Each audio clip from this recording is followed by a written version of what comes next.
Oh, very good morning to you. You're very welcome to today's Signpost webinar. I hope you're keeping safe and well. Good morning, and Mark Gibson is my name. We're also joined here by Padraig Foley, who's going to be helping us with questions this morning. Good morning, Padraig. How are you? Before I introduce our speaker, just to remind you that this series is brought to you by Teagasc in collaboration with Dairy Sustainability Ireland, the National Rural Network, and Food Drink Ireland SkillNet. So today we're going to be taking a more practical look at how farmers can save money and benefit the environment at the same time. I'm delighted to be joined by Dr. Seamus Kearney, who's Training and Development Specialist with the Signpost Programme. And Seamus, you're going to be talking to us about Fertiliser Programme, save money, and emissions on dairy and drystock farms. Good morning to you. Good morning, Mark. Yeah, look, I suppose looking at the practical applications, and I suppose the one good thing with fertilizer is the more environmentally type fertilizers can actually save the farmer money as well. So just looking at practical application, I suppose the big one as well, Mark, where it fits into the national policy, the importance of fertilizer type and usage going forward. So I want to say a big thank you to Seamus for stepping into the fold very quickly today. We had another speaker lined up for today, but unfortunately they weren't in a position to join us. And so Seamus very kindly stepped in at a relatively short notice. So Seamus, we do appreciate that. Maybe Seamus, you could tell us a little bit about the work that you're specifically doing within the Signpost Programme. I think most people are aware of the Signpost Programme itself, but maybe just to share with us the type of work that you're doing. Yeah, look, I suppose the Signpost Programme, Mark, we have kind of 115 flagship farms really around the country who are trying to implement best use technologies to reduce greenhouse gas emissions and improve profitability. And so my role as part of the programme, Mark, is to help train the farmers, train our Teagasc advisors, our private advisors, and all our industry partners in relation to a lower emission, more climate friendly future, I suppose, for farming. So that's where I fit into the programme, Mark, as the training and development specialist within the Signpost Programme with Teagasc. And how is your work being received by industry and farmers? Yeah, I suppose as a programme, Mark, the amount of enthusiasm and I suppose goodwill towards the programme is incredible, really, that everyone wants to play their part. And look, I suppose a lot of technologies we're selling, Mark, are probably technologies that are there for a long time, but we need to repackage them and refocus and I suppose re-energize. And look, really, I suppose you couldn't praise the farmers, the industry and the advisors enough for coming on board. I think we're really seeing a big shift. It's like chipping away at an iceberg. It's really starting to take effect as time goes on. Great. Well, it's great to see that enthusiasm out there. So look, what I think we'll do is get straight into the presentation, and you're going to be eating some elephants for us now.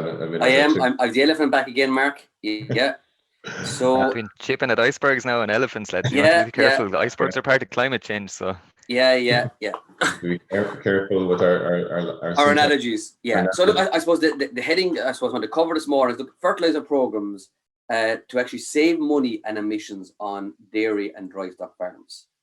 And look, I suppose the bigger issue is, I suppose maybe what I want to cover on my presentation is where does the actual quantity of fertilizer we use and the type of fertilizer we use fit into the bigger picture from a national policy point of view. I want to have a look in briefly of how we maybe think about fertilizers from a emissions or a kind of a ratings point of view. And what I want to do this morning is save the average dairy farmer €5,000 for 2022 and the average drystock farmer between 1,000 and 2,500 for 2022. And we want to have a look at an action plan that we can all as industry, people involved in the agricultural industry can help our farmers to head on the path towards a lower emission future for 2022. So as Mark said, the elephant, this is one I've used in the last time I spoke to you in November last year. And like agriculture has a massive target of 22 to 30%. It's a very challenging target that we have to hit by 2030. But look, I suppose we can get a bit overwhelmed at times. So it's like eating an elephant, I suppose. How do you eat an elephant? I suppose it's one bite at a time. So look, the bite I want to concentrate on this morning is the fertilizer bite and how that has implications to our national policy, but also bringing it down to what individual farmers, individual actions they can take to help us on a national picture and save themselves money in their own pocket as well. And I suppose to lead on to that, we look at the roadmap, the Teagasc roadmap to reducing our emissions. For 2018, we were at 23 million tonnes of carbon dioxide equivalent. And for 2030, we have to reduce as an industry down to about 16 to 18 million tonnes.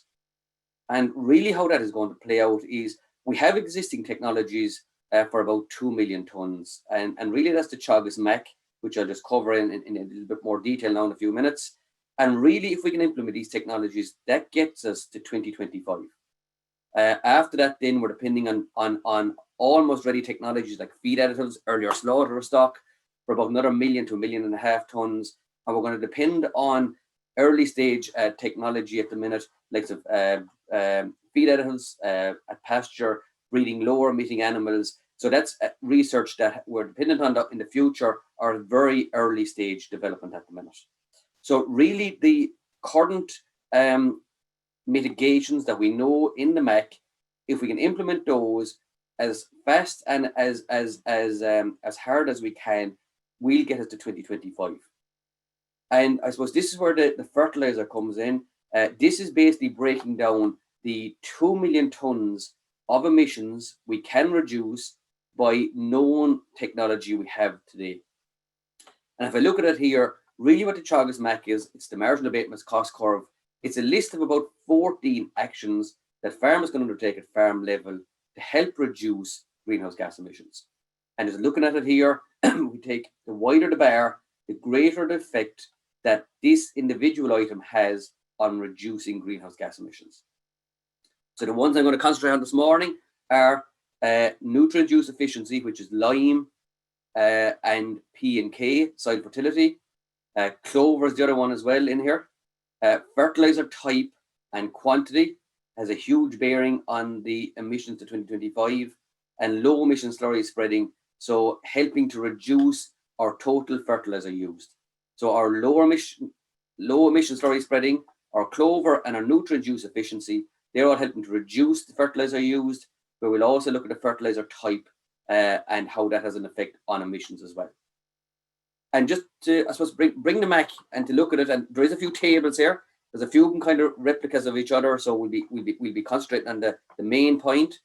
So we bring forward the MAC. Protected urea in the Teagasc MAC is dependent on 50% of all can use in the country switching to protected urea, and that gives 28% of the results in the MAC by improving our lime, P and K.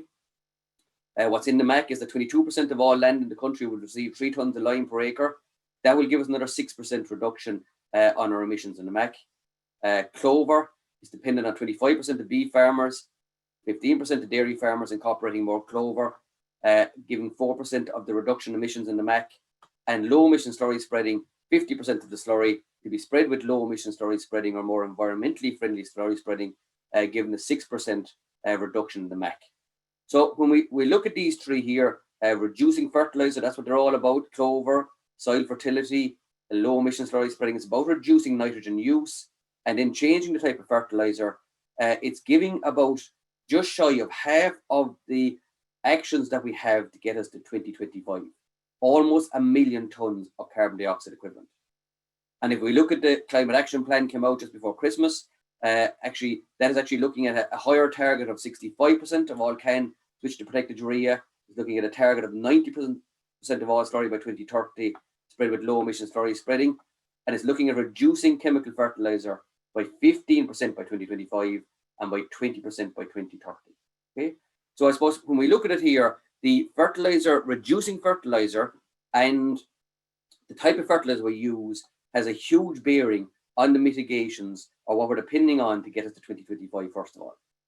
And to put it into context, each year, agriculture to 2025 has to show at the end of the year that we've reduced our emissions by 2.5% on the previous year. So the emissions for 2021 had to be 2.5% lower than 20. The emissions for 22 had to be 2.5% lower than 21, and so on out as far as 2025. So really what we're talking about this morning here is protected urea, lime, clover, and more environmentally friendly spreading of slurry. If we go after those the way farmers will go after them in the next couple of years, it really will give us the same as reducing or meeting our targets or our obligations for the year, for 3 years from 21 to 23. And just maybe a small little graphic to show the effect that fertilizer type and quantity has on the national picture. And what this is showing here is the infographic that the EPA produce in around September, October each year for the reduction on our emissions from the previous year. And what I was going to show from these slides here is in 2019, we reduced our agricultural emissions by 4%, which was huge in 2019 from 18. The main driver was fertilizer use was down 10% overall. So fertilizer quantity and type had a huge bearing on it. And when I look at 2020, our emissions went up 1.4%. The main driver behind the increase in emissions was 3.3% more fertilizer used on farms. The stock numbers, well, the dairy cow numbers went up in 19. They were offset by reduced suckler numbers. And while they went up in 2020, they also were offset by reduced suckler cow numbers. So I suppose that the point of this graphic is huge implications that the less fertilizer we use, it reduces our emissions. The more fertilizer we use, it increases our emissions. So huge bearing on our overall emissions. And look, what I want to maybe look at next of all, I think, Mark, you're nearly at 100 Signpost Series webinars at this stage. I think it's the first time the washing machine has appeared in it. So on preparation for this morning, I said, how can we actually look at fertilizers the way other industries look at their products from an environmental point of view? And I suppose from an environmental point of view, if we look at washing machines, they're all rated on a rating from a triple plus to a D. And the washing machines, they're rated on their usage of water, electricity use, and even their noise that comes out of them as well. But the one thing, when we look at the washing machines, at this stage, 88% of washing machines are AAA rated. So the point is that when you go into the shop, the decision is already made for you. You're really buying the more efficient and more environmentally friendly product the minute you go in there. So that's probably a point we need to get to with our fertilizer use then as well.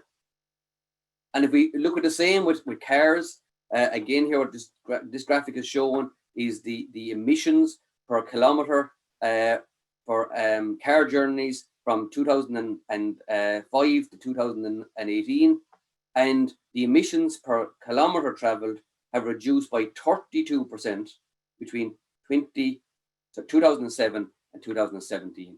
So cars have become 32% more efficient. And the ironic thing is, if we actually look at our agricultural industry, we can only do a replica slide for our dairy cows, which have become 35% more efficient from the year 2010 to 2021. So farmers are becoming more environmentally conscious in the sense that their animals are becoming more productive, help reducing our emission intensity per litre of milk produced. So how can we have a go at trying to rate our fertilizers? And I suppose this is where we need to maybe change our mindset going forward. How do we actually rate fertilizers? So look, to have a stab at it, we said we'd look at CAN, urea and protected urea. So this is the rating for the washing machines. And if we look at CAN has a lot of nitrous oxide emissions. It's good for ammonia emissions, and the nitrous oxide emissions are the most environmentally damaging of the emissions coming from fertilizer. So CAN would kind of more or less get a C rating along our rating mark. Urea is very good, 4 times more environmentally friendly from a nitrous oxide point of view, but urea has substantial ammonia emissions. So it's a good environmentally friendly fertilizer, so we give it an A rating. So we look at protected urea then, and protected urea, it's 4 times lower in nitrous oxide emissions than CAN, and it's also substantially lower in ammonia emissions than urea. So protected urea, you'd probably be giving it an A double plus or an A triple plus rating. But I suppose the one thing that struck me when I was looking at this and trying to pull a rating together for it is, if we look at electric cars, which would have probably the highest rating for cars, or if we look at the more efficient washing machines, the more environmentally friendly they are, normally the more expensive the product becomes. And I suppose this is the big difference with our protected urea. As it happens, the most environmentally friendly fertilizer that is available to us as an industry is also the cheapest product that we can use. So to bring this forward then, like how would this work on a farm scenario? So I'm going to pick a farm representing the average dairy farmer in Ireland. And contrary to what you read in the media at times, the average dairy farmer in Ireland is milking around 90 cows. So I've taken a farmer with 90 cows, 22 heifers. He's 22 heifer calves coming on. He's a bull to mop up the cows at the end of the breeding season. So about 113 livestock units, pretty much a one-man or one-woman operation with some family labour involved. Farmer farming 50 hectares of ground, stocked at about 2.26 cows per hectare, so in derogation territory. And the fertiliser used in this farm last year was 11,150 kilos of nitrogen. Now there was also some P and K used as well. So roughly about 223 kilos of nitrogen per hectare used on this dairy farm. And look, this dairy farm, in fact, was in derogation, would have a derogation or a derogation plan or nutrient management plan. And a substantial number of farmers in the country have nutrient management plans where it gives them a breakdown of their soil fertility. Now, this is a different dairy farm, but just looking at the soil fertility, very good here for lime, very good for P, but lacking slightly on K. Okay, but I suppose for farmers that don't have nutrient management plans, it's really then, I suppose, going back and looking at the fertilizer they used last year to see how much nitrogen, phosphorus, and potassium they have used in order to see what kind of fertilizers they could use for 2022. So we look at this dairy farmer here, and as it transpired, this dairy farmer used 24 tons of cut sward last year because they wanted to get out their P and K, and to balance up their fertilizer, they used 20 tons of CAN. So if we go back and we look at cut sward is 24% nitrogen, it's 2.5% phosphorus, and it's 10% potash. So to convert those to how many kilos are in a ton of product, you add a zero. So in a ton of cut sward, there's 240 kilos of nitrogen, there's 25 kilos of phosphorus, and there's 100 kilos of potash. In CAN, we have 270 kilos of nitrogen, there's 0 phosphorus, 0 potash. So basically, if we just work through the figures, the calculation, with 24 tons of cut sward, this farmer put out 5,760 kilos of nitrogen, and with the 20 tons of CAN, 5,390. So 11,150 kilos of nitrogen. Okay, so that's where we got the figure from the previous slide here. That's the total amount of nitrogen the farmer used. So when we look at the phosphorus, then there were 600 kilos of phosphorus came from the cut sward, and there was also then 2,400 kilos of potash, again coming from the cut sward fertilizer. Now, what I mentioned a while ago there in relation to emissions, that protected urea is the most environmentally friendly source of nitrogen, followed by urea, followed by CAN. And from work coming out of Johnson Castle on some of the small trials they've done down there in relation to compound fertilizers, what's coming through in the work is that cut sward and pasture sward have emissions something similar along the likes of CAN, whereas our products like 18612 and 101020 have lower emissions and are more environmentally friendly forms of compound fertilizer. Okay, so this is another positive for the industry, that we can maybe concentrate some of our P's and K's into a smaller amount of compound fertilizers, opening up more opportunity for protected urea at farm level. So just to follow through here, we're going to look at this dairy farmer, and the first option we're going to look at is that this farmer does nothing, that force a habit. He's going to ring up his supplier of fertilizer and order the very same fertilizer as last year. So he's going to order 24 tons of cut sward, and I've taken a price of €835 a ton for the purpose of my calculation. Now, I might be up or down slightly on some of these products here, but they're within the ballpark range within the last week or 10 days. Option 2 then is we're going to leave our cut sward in there for the dairy farmer, but we're just going to change our CAN to a more environmentally friendly fertilizer in the form of protected urea. And the third option then is I'm now going to concentrate my P and K, my 24 tons of cut sward. I can get the same amount of P and K in with 10 tons of 18612, and I'm now opening up more possibility for more protected urea in my fertilizer program. Now, but by doing that, I'm a little bit low on the amount of potash I'm using, so I'm going to have to use 2.4 tons of potash with option 3 at €715 a ton. Okay, so option 1 is business as usual.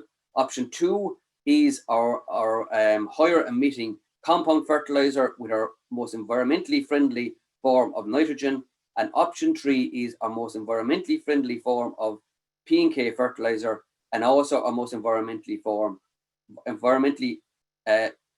friendly form of nitrogen fertilizer. So how does that play out for the farmer on the ground? So we look at option 1 first of all. So our higher emitting compound and higher emitting nitrogen fertilizer. And for 2022, his fertilizer program, he brings it forward from last year, is going to cost him a horrendous €34,000 for 2022. That's about €300 for each dairy cow in his farm. And to put into context, about €15,000 to €16,000, €15,000 probably would have bought him the same amount of fertilizer in 2021. And just looking at it briefly here, about half our fertilizer, business as usual with this farmer, is in the form of straight nitrogen. So we're going to go to option 2 now, where we have our cut sward, our less environmentally friendly compound with our top rated N source in the form of protected urea. And in that scenario, just by changing the can to protected urea, we're saving the farmer €2,725. So they're doing nothing, only changing from can to protected urea. And they're changing from 20 ton a can to about 12 ton of protected urea. We're going to go to option 3 now. So we're going to go for our most environmentally friendly form of compound fertilizer, followed by our more environmentally friendly form of nitrogen fertilizer and protected urea. And by concentrating more of the fertilizer in the protected urea format, so we're now gone from 48% to 84% of our fertilizer in protected urea, and we're still getting it out the same amount of P&K. We're concentrating it more on higher P&K compounds. We're now bringing the figure down to €28,900. Okay, so we've dropped it by almost another €2,500. So really, I suppose if we're looking at it here, going from the least environmentally friendly compound fertilizer and the least environmentally friendly nitrogen fertilizer to the most environmentally friendly compound and the most environmentally friendly nitrogen source of fertilizer, we have actually saved the dairy farmer €5,000. Now, to put that into context, it's about €100 per hectare, €40 an acre, or the farmer has given themselves a 1 cent a litre increase in their milk price. That's really what it equates to. Okay? So the most environmentally friendly fertilizers are also having a huge benefit to saving the farmer money in their pocket. And just to follow on, I suppose that the extra good news on this one is, again, option 1, the least environmentally friendly option, option 3 being the most environmentally friendly option. We're going from 54 tons of carbon dioxide equivalent for our least environmentally friendly fertilizers to 34 tons of carbon dioxide equivalent for our mid-range environmentally friendly options, to 17 tons for our most environmentally friendly options. So we're actually bringing it from 54 tons carbon dioxide equivalent to 17 tons of carbon dioxide equivalent. So we're saving 37 tons of carbon dioxide equivalent. And if we take it that a cow produces a kilo of carbon dioxide equivalent for every kilo of milk produced on farm, the average cow or the cow in these farms, if we convert this 37 tons of carbon dioxide into cow equivalents, it works out at about 7 cows. Okay, so by changing fertilizer type, we're saving €5,000 for the average dairy farmer, and we're reducing the emissions by changing fertilizer type alone by 7 cows. Now, if we can also get in there and reduce our fertilizer usage by another 10%, that could actually bring the total reduction from 5,000 to about 7,500, 8,000 euro for the farmer. So the good news is the most financially advantageous fertilizer choice for dairy farmers for 2022 also transpires to be the most environmentally friendly option for dairy farmers at the same time. And if we complete the same scenario with a dry stock, a beef case study, and our average kind of beef farmer is in around 34 hectares roughly. So this farmer is a little larger than the average beef farmer. So we take a farmer with 38 cows. There's 36 cattle being finished. There's 36 calves on the farm. There's a bull there as well. So 75 livestock units.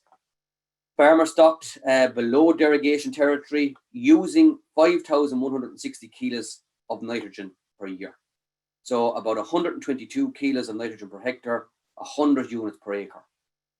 And again, this farmer is using 8 tons of cut sward fertilizer, 12 tons of canned fertilizer. And when we go through the calculations again for what a ton of cut sward is worth, 240 kilos of nitrogen, 25 kilos of phosphorus, 100 of potash, the same principle of 270 kilos for a ton of can. The farmer was using his 5,160 kilos of nitrogen, 200 kilos of phosphorus, and 800 kilos of potash. Okay, so that's how the figure of 5,160 kilos of nitrogen is being worked out. So again, with our dairy example, we're going to do the very same principle with our beef farmer. So we're going to use our same fertilizer prices as we used in our dairy farmer example. So option 1 was business as normal. So we're going to stay with our 8 tons of cut sward and 12 tons of can. Option 2 is we're going to stay with 8 tons of cut sward. And we're going to change the can to 7 tons of protected urea. And option 3 is we're going for the most environmentally friendly compound, 3.3 tons of 18612, 9.9 tons of protected urea, and a ton of muriated potash. And again, all these 3 options, business as usual, the mid-range environmentally friendly option, and option 3 is the most environmentally friendly option, are all delivering the same amount of nitrogen, phosphorus, and potash to this beef farm. And again, when we run through the financial benefit for this beef farmer, so again, we look at option 1, where they go with their cut sward and can, so that's business as usual, where they pick up the phone, they order their fertilizer, the person at the end of the phone already knows what they're going to order, because I suppose that's the one thing that we're discovering with fertilizer, type of fertilizer farmers use on a year-to-year basis, an awful lot of it has to do with habit. So this year for that beef farmer, the cost is about €15,000.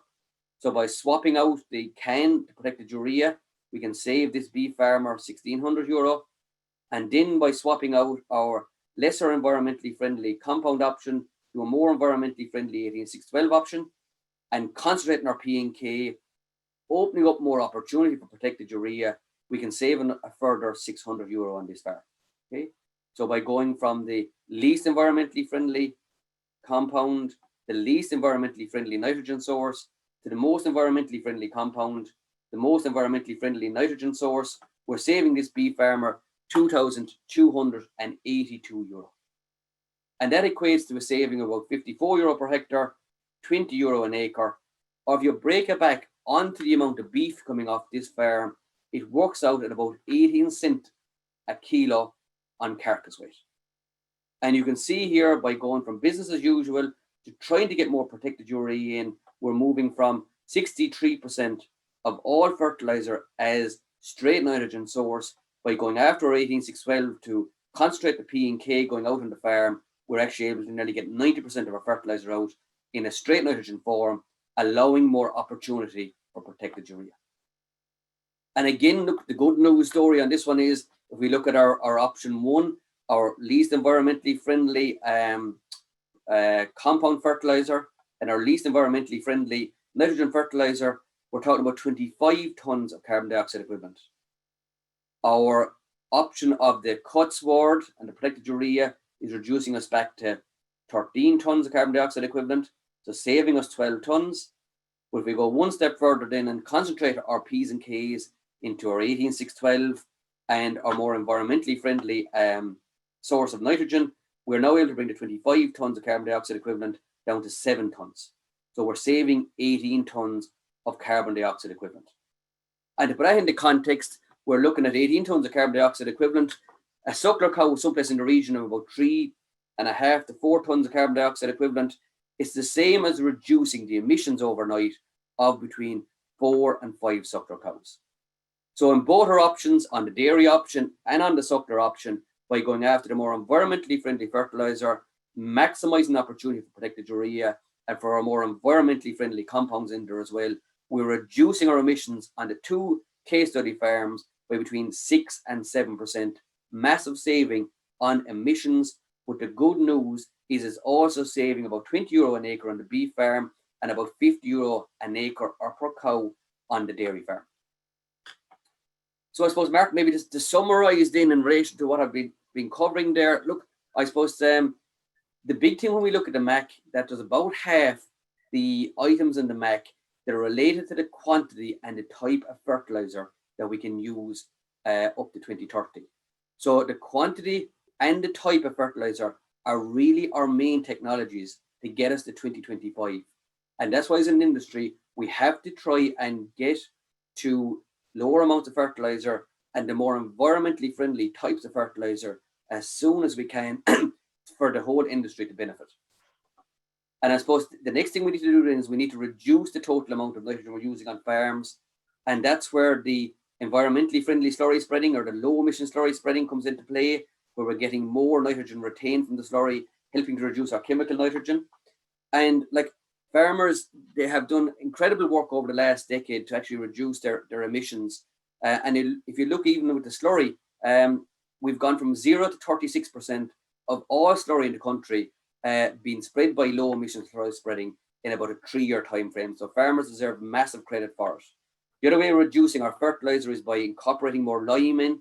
When we get the lime right on the ground, we release free nitrogen and free phosphorus from the ground.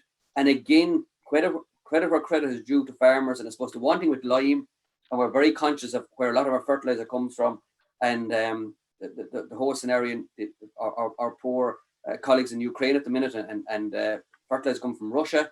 I suppose lime is really a local fertilizer.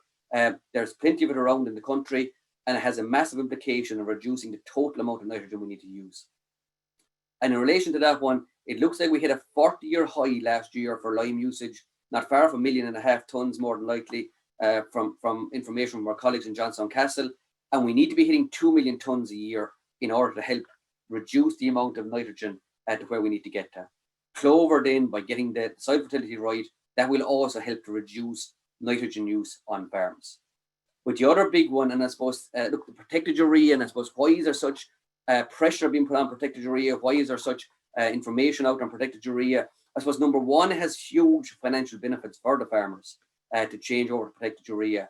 And I suppose the first thing we need to look at when we're talking about changing from protected urea is to switch over to CAN. So that's just a switch from straight nitrogen source from CAN, which is more higher emitting fertilizer, straight to protected urea. But as well as that, we have to look at trying to maximize our opportunity to get protected urea into fertilizer programs. So it's about concentrating the P and K into like 18-6-12s, 10-10-20s, those type of products, and trying to give as much opportunity as possible for protected urea. And I suppose the good news in this one is that environmental gains also equal financial gains as well to the farmer. So maybe to sum up on that one, Mark, I suppose maybe I'll finish up with this slide here. And I suppose, look, really, I suppose my big message from this morning to everyone on the Signpost webinar is, look, we're all part of a bigger industry. And I suppose they say it takes a village to rear a child, and it really takes an industry to change perception about fertilizer use and cost savings for all our farmers who are out there up early in the morning calving cows and working late in the evening, that we need to help to direct them or to signpost them to cost savings for 2022 and also towards reducing their emissions. So my take-home message, Mark, is look, we need to prioritise spreading protected urea.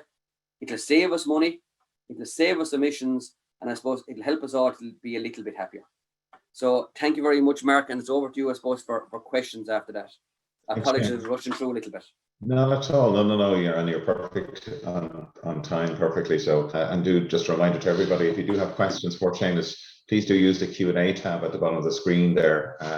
And Seamus's presentation will be available on the Teagasc website. I know some of you have been asking the question, will the presentation be available? It will be available on the Teagasc website in the coming days, along with recording of today, and you can access the webinar on the podcast platform also. Seamus, thanks. You went through an awful lot there in a relatively short period of time.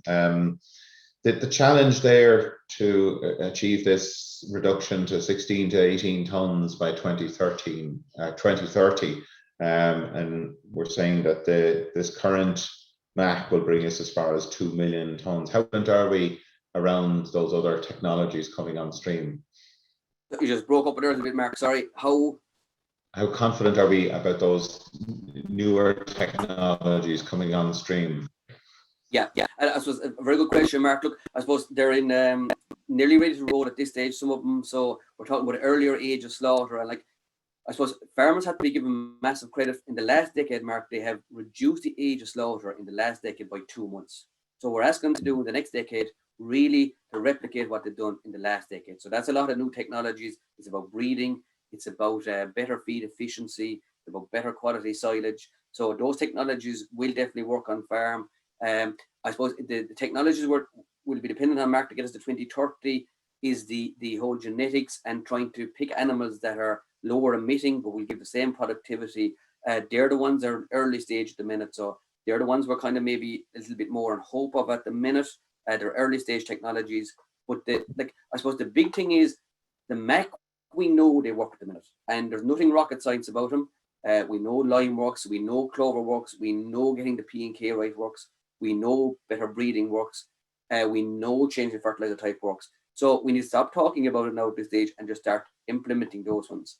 The next ones coming on board, we know they will work as well. It's the third stage, Mark, or the third generation, shall we call it. They're the ones at the minute, it's the early stage. And I suppose we have to trust the science and wait for our scientific colleagues to come up with the answers for those ones, if that maybe answers your question. Yeah, no, that's perfect. Thanks, Seamus. And how, from your experience, you've been talking to a lot of farmers and advisors over the last few months. I mean, what's the response to the protected urea piece in particular? I mean, and obviously, and in industry, I know you've been talking to industry about the adoption of this. Yeah. Look, to be honest, Mark, I think when the information, and I suppose, look, there's a big education piece here for farmers and for industry and for all ourselves. I suppose we know a lot more now than we did maybe 2 years ago. And I suppose a lot of it is to do with habit. As they say, look, if you tell a smoker that giving up smoking is better for their health, it doesn't really work. You have to want to do it yourself. And it's the very same with fertilizer. An awful lot of it from the conversations we're having is it's habit. Farmers will kind of buy the same product they bought last year. But when the conversation is had with them of maybe why would you switch over or wouldn't you switch over, like 3 ton of protected urea, we give the same amount of nitrogen as 5 ton of protected urea. There's a saving of 600 to 800 euro a ton there. When that is explained to farmers, they're very much on board to change over product type within at that stage. And I think our industry partners, Mark, they have to be given great credit. They're coming on board, and even some of our industry partners have, I know one of the bigger cooperatives, they have now incentivized their farmers that if they do the right actions, they will actually give them rebates where they'll actually give them so much off per ton of protected urea. So it's incentivizing farmers to do the right thing. I know another one of the major cooperatives in the country, they're incentivizing that the farmer takes the right action. They'll give them maybe up to half cent a litre on their milk price. So that is having the big bearing of how farmers are looking at kind of product in at that stage. But look, I suppose farmers, Mark, a lot of the time they're so busy, and I suppose, look, there's a lot of there's a lot of anxiety there. There's so much change and flux. It's very hard at times to sit down and to go through, look, this can save me 5,000 euro in the year that's in it is an awful lot of money. So it's sitting down, and I would say to every farmer or any industry professionals this morning, work out what fertilizer the farmer spread last year. Look at how could they convert that to more likes of 18612s and protected urea. And it actually shocked you when you go through the kind of savings are there. And when farmers see the savings, Mark, they're very much on board for switching onto the product in that stage. Yeah, I think it has been a wake-up call for a lot of people. They, I suppose, looking at the exposure to external markets and, what's in the geopolitical situation at the moment in Ukraine and Russia. I think a lot of people are probably asking those questions about, how reliant am I on external inputs, particularly when it comes to fertilizer, or how can I use it more efficiently? So it's great that we're having that conversation really, and it's tying in with our targets on the climate side of things. Padraig, some interesting questions coming through from our audience here. Lots of questions coming through, and thanks very much. Keep them coming. I guess just you touched on the geopolitical situation, Mark. I guess it's fair to say the fertilizer prices have been increasing long before the ongoings in the Ukraine are taking place. So people have been looking at alternatives for a long time. And I suppose I'd put the question to Seamus myself: where should farmers go to get those calculations done? Like, you've brilliant case studies there. a lot of detail gone into them, a lot of thought gone into them. I'm sure, like, you're very lucky you have access to the likes of Mark Plunkett, you have access to numerous specialists, and obviously your own skill set, you're doing it for years. So there's a wealth of experience there in looking at these calculations. Fertilizer is a very complex issue. Soil science is a very complex issue. Where would you advise a farmer to go in the morning to make that plan for themselves? Yeah, I suppose the starting point, Padraig, is look, go and find out what fertilizer you used last year, first of all. That's the very first thing I'd say to any farmer. Step one, yeah. It's as simple as, look, how many tons of can, how many tons of maybe pasture water they used last year. And just go through the calculation to how many 1,000 kilos of nitrogen, how much phosphorus, how much potassium. After that, I would suggest then, Padraig, the best starting point is, right, if I change over to 18612, how many tons of 18612 do I need to use up the same amount of P or phosphorus fertilizer I used last year? You then figure out what's the gap then of how much nitrogen you need to make up, and work out how many tons of protected urea do you need to use up the same amount of nitrogen on top of the 18612 for last year. And the final part of the jigsaw then, Padraig, is to see then, is there a gap there on the phosphorus and on the potash, and do you need to use like some urea potash, and how many tons of urea potash? So really, you're converting from the tons of fertilizer used last year to 18612 protected urea potash for this year. You then go away and get the price of last year's products, this year's products, and you try and work out then, if I change from what I've used last year to this year, how much will it save me on my farm? But as a ballpark, €50 per cow dairy farms can save this year by changing from to 18612 and protected urea rather than the can and the cut and pasture sward compounds. And are there additional rounds, or because there's more splits, I guess you're using different products, you're going to be driving across fields more often from an overall environmental perspective and from a labour perspective at farm levels? Are there differences in the amount of effort required? We're talking about savings purely on a fertilizer basis, purely on a nitrous oxide and ammonia emissions basis. Yeah. Well, on that one, Padraig, I suppose the good news is that, especially on the grazing ground, you're actually concentrating your P's and K's in quicker. So you're actually getting them out in less rounds, if anything. And you're opening up then that you can go with just nitrogen across the whole farm then in the form of protected urea. It actually simplifies the grazing scenario. Now, fairness, in the silage scenario, it may mean splitting your silage application, that you go to 18612s first of all, and then come along with a second application of protected urea. We find with a lot of farmers anyway, I suppose, with the price of fertilizer, Padraig, no matter what fertilizer they're choosing, they're planning on only splitting their silage application this year, just in case of the rain after putting it out, and they'd lose any bit of it anyway, especially with the price of it. So there's not huge, I suppose. The other small little maybe change, and psychologically, is a protected urea. Obviously, a big bag of it will go a lot further, Padraig. You've 460 kilos nitrogen in a bag of it versus 270 in the same bag of can. So some farmers may need to get this little gadget you can get, little spike that you drop the big bag on, and it actually acts as a sleeve that you actually maybe take half the bag out at a time. So there will be some practical changes that the farmers will have to make to try and make it more practical at farm level. Just in comparison to this time last year, Seamus, where would your thoughts be on availability of protected urea? Yeah, well, to be honest, Padraig, I suppose that from talking to our colleagues and partners that selling fertilizer, they obviously have to sell the fertilizer they have in the yard first of all. And that's quite acceptable. But very much from talking to our industry partners, they're hoping to get a lot more protected urea in from the next deliveries of fertilizer that come in at industry level. But again, the farmers, if they want protected urea, it's not a job Padraig is saying today, I'm going to get protected urea now and I'm going to get it delivered out next week.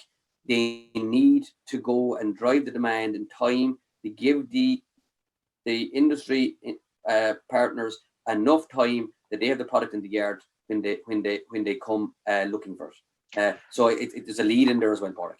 Yeah, and just going back to your case studies as well, have you looked at, you mentioned habit, and habit around spreading slurry is probably something that can be included in that as well. Have you looked at the inclusion of using trailing shoe versus splash plate versus spreading it at the right time? and the impact of that on nutrients at ground level and obviously nitrogen utilization. Yeah, well, look, I suppose the simple facts, Padraig, if we go with slurry spread in the splash plate in the summer, we get about 3 units per 1,000 gallons. If we just move it into the springtime, and farmers have done terrific work this year and last year, they'd have to be given credit for what they've done and how they've used organic manures to replace chemical fertilizer coming into the country. So by moving that same splash plate on a lot of our dry stock farms, just moving it to this time of year, February, March, you're actually going from 3 units per 1,000 gallons to 6 units per 1,000 gallons. So you're doubling the nitrogen value in it. And then if we move from our splash plate in the spring to our low emission in the spring, we're moving from 6 to 9. So every step along the way is retaining more nitrogen. It's also helping reduce our ammonia emissions. And again, farmers had to be given credit for it. Like, we reduced our ammonia emissions nationally last year, which is essentially the agriculture industry, by 7%. Okay, and we have a target. We're still exceeding the target where we need to be. But when farmers are showing and given the where they need to get to, they're fantastic people for coming on board to deliver. Absolutely, absolutely. You're getting great praise here online for your analogies, Seamus. So you want to keep them coming. Yeah. Being somewhat biased. I told my wife this morning I was talking about a washing machine. She said, "Do you even know where it is in the house?" So just be careful. She could be watching. They're always watching. The use of a nutrient management plan, and I suppose being biased towards the seat I'm sitting in, you said if people have a nutrient management plan, should you not be saying go get a nutrient management plan so you can plan your lime application, you can plan your fertilizer application, you can plan everything essentially that you need to do with your soil from that point of view, and take that to your branch where you're buying your fertilizer, or your advisor who prepares it for you, that they can do similar to what you've done in your case study and give you the different options? Absolutely. In an ideal world, Padraig, we would want every farmer in the country to have a nutrient management plan. But I suppose in the real world, those in derogations have to have a nutrient management plan. Those in inspections have a nutrient management plan. Some of the bigger farmers have nutrient management plans. Because in the real world, we have a lot of farmers that don't have nutrient management plans. Now, the one thing I will say is they have soil samples that are probably in a drawer that haven't been looked at in a long time. So what I would suggest maybe for anyone on the call this morning to get farmers to bring their soil samples to life. A simple one, if literally the red top of a 2 litre milk bottle, that represents index 1, either for P or K. And the equivalent top of a bottle, I think you can get orange juice or apple juice in some of the major supermarkets. I better not start naming brands at this stage, Padraig. They actually come in the green. They represent index 3 and 4. So if you put them up on the stake as you walk into the paddock. So if I have a red at the top and I have a green at the bottom, the red at the top is index 1 or 2 for P, and the green at the bottom is index 3 or 4 for K. So I know going into that paddock that if I'm going to have a cut or pasture sward, it's not going to cut the mustard. I'm not going to be able to raise my levels where they need to be to reduce my chemical nitrogen and also to incorporate clover. If I go into a paddock and I see 2 greens, then maybe 2 rounds of 18-6-12 will do me during the year. But we have to start bringing the information from the soil sample report out onto the farm. And I suppose I was with a group yesterday, and the analogy I use, when the calf is born, you stick a tag in the rear. That's to identify that animal all the way through. So why don't we start sticking tags in every paddock in the country that when we walk into it, we know what the soil fertility is like. It's better than dumping washing machines at the gate, so you can identify them, with the bottle caps. No, actually, that's a very good idea. In fairness, to be able to label what's on the gate post, with the field you're going into. And just you mentioned having your P's and K's right. There's a question in there about clover and incorporation of clover. Could you say a little bit about, I guess, the pH and where the P's and K's should be for optimum soil fertility to get the clover in place? Yeah, absolutely. Look, I suppose the clover can nearly reduce your fertilizer by, even in intensive farms, by 40 to 50%. Okay, but for the clover to work, we need to have our pH over 6.5. Okay, there's about maybe a third of dairy farms are at that level from a lime point of view.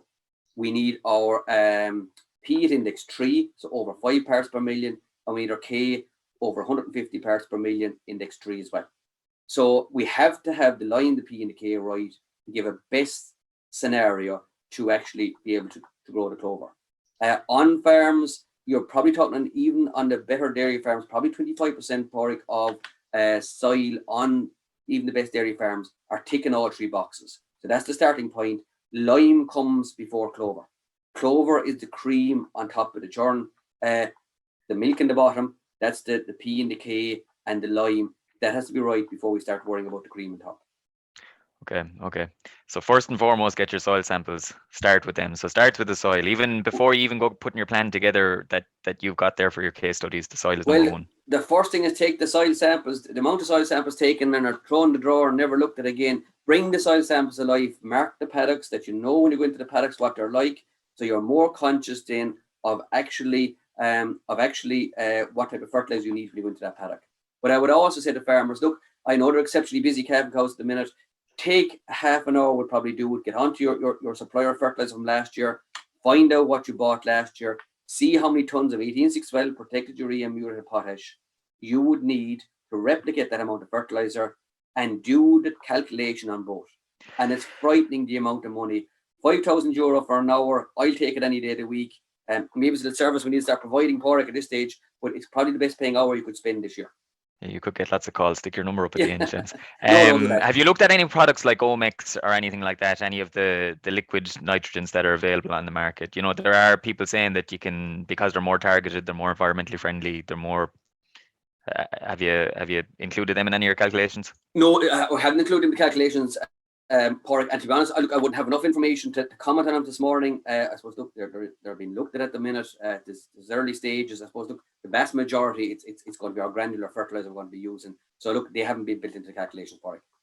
Okay, just on your different options, there's a question in there in relation to, I suppose, the life cycle analysis of the different fertilizers. So if you're using 18612 versus protected urea versus urea, like have you looked at the carbon that's required to create the urease inhibitor to incorporate it with the protected urea compared to an off-the-shelf product almost of 18612 that, because it's produced in such large quantities, it's down to a fine art. It could actually be equally as efficient from a production point of view. Have you looked at the life cycle analysis of the different options?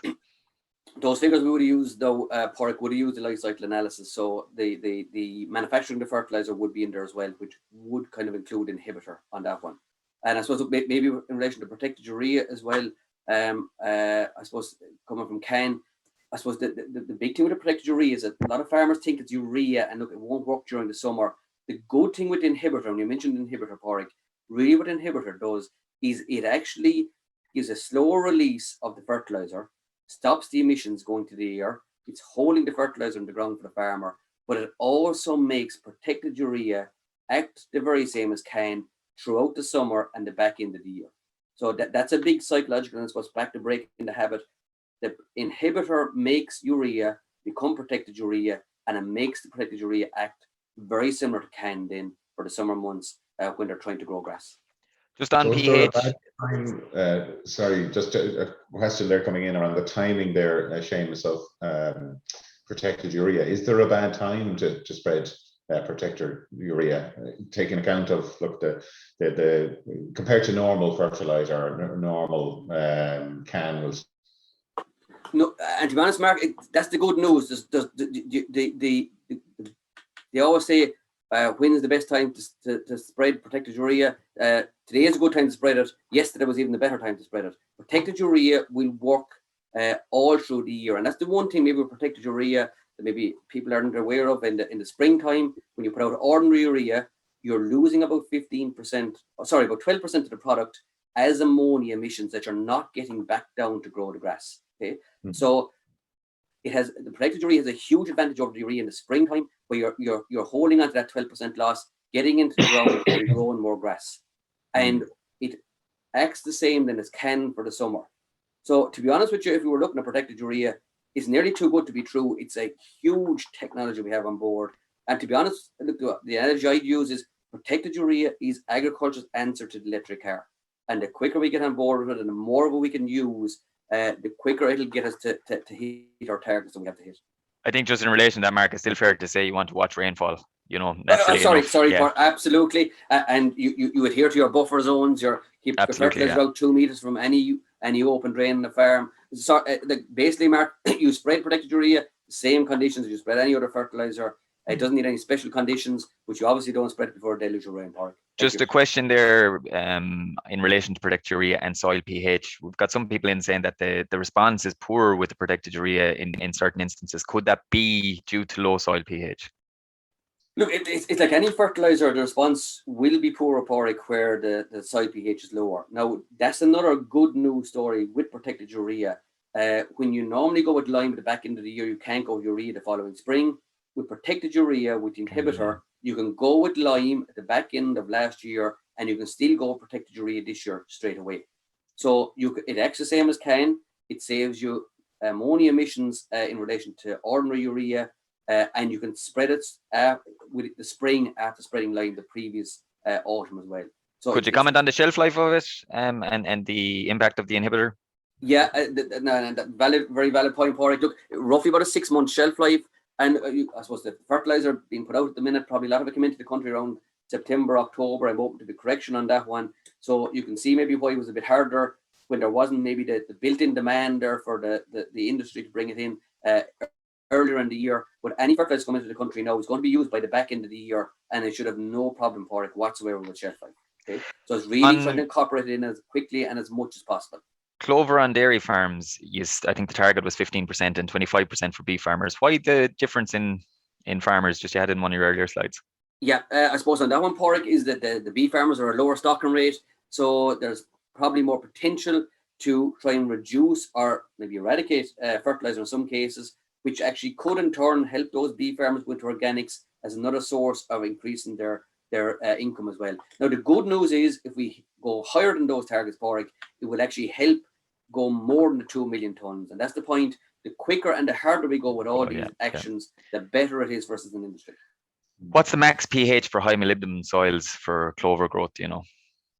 Yeah, absolutely. On molybdenum soils, you're going to be, it's going to be lower than 6 at that stage, Padraig. And it's going to be hard. It's going to be harder to maybe incorporate clover in some of those type sites as well. But our mineral soils with good soil fertility, there's no reason why clover won't work. Clover safe spray, they were slow coming back last year. Obviously we were without them early in the spring, and they were missed. They're back now. Are they going to stay? Yeah, we have a derogation again for this year. I won't name the spray, but there is one on the market. So it is available. And I suppose in other cases, people are putting in the mix and they're trying to incorporate maybe the clover in after using another spray. First of all, Padraig, that mightn't be clover safe. If you can get the clover safe spray and get as much 2 kilos of clover per acre, that would be the recommended.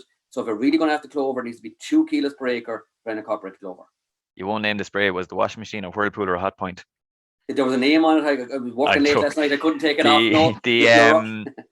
The percentage of clover sown across the country. Have we any stats on what volume of clover is out there? And just we're running out of time now, so I'll bundle in one other question as well. For farmers that are considering clover, would you suggest oversowing or would you suggest starting afresh and reseeding with clover?